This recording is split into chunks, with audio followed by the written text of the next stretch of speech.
IPL 2024 play offs race ఆసక్తికరంగా మారింది. Kolkata night riders, Rajasthan Royals మాత్రమే ప్లే ఆఫ్ రేస్ బర్తులను దాదాపు ఖరారు చేసుకున్నాయి. మిగతా 2 బెర్తుల కోసం 6 జట్లు పోటీ పడుతున్నాయి. అయితే ఈ 2 స్థానాలను దక్కించుకునే పోటీలో sun Risers Hyderabad, Chennai Super Kings జట్లు ముందంజలో ఉన్నాయి.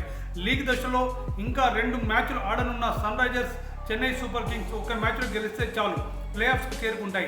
అదే జరిగితే 2018లో టాప్ 4 నిలిచినట్లే మరోసారి ప్లే ఆఫ్స్తో తలపడతాయి. అయితే లక్నో, ఢిల్లీ, ఆర్సీబీ, గుజరాత్ జట్లు సైతం ప్లే ఆఫ్స్ బెర్త్ కోసం ఇంకా పోటీలో ఉన్నాయి. సన్ రైజర్స్ తదుపరి మ్యాచ్లో గుజరాత్ టైటన్స్, పంజాబ్ కింగ్స్తో తలపడనుంది. ఈ 2 మ్యాచ్లు ఉప్పల్లో జరగనుండడం ఆరెంజ్ ఆర్మీకి కలిసొచ్చే అంశం. దీంతో sun Risers Hyderabad playoff చేరిన ఖాయమని ఫ్యాన్స్ ధీమంగా ఉన్నారు.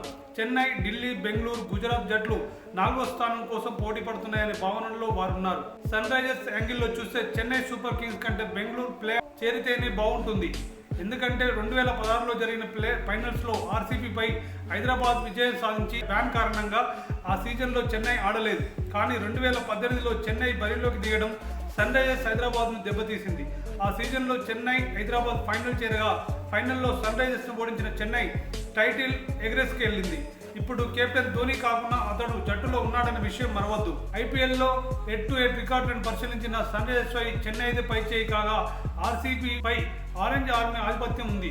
వీటన్నిటిని బట్టి చూస్తే 5 సార్లు టైటిల్ గెలిచిన రికార్డు ఉన్న చెన్నై ప్లే ఆఫ్స్కి చేరడం కంటే ఒక్కసారి ఫైనల్లో 2020 సీజన్లో ఎలిమినేటర్లో మన చేతిలో ఓడిన ఆర్సీబీ ప్లే ఆఫ్స్కి చేరితేనే సన్ రైజర్స్కి ఒకంత సౌలభ్యంగా ఉంటుందనే భావన వ్యక్తం అవుతుంది.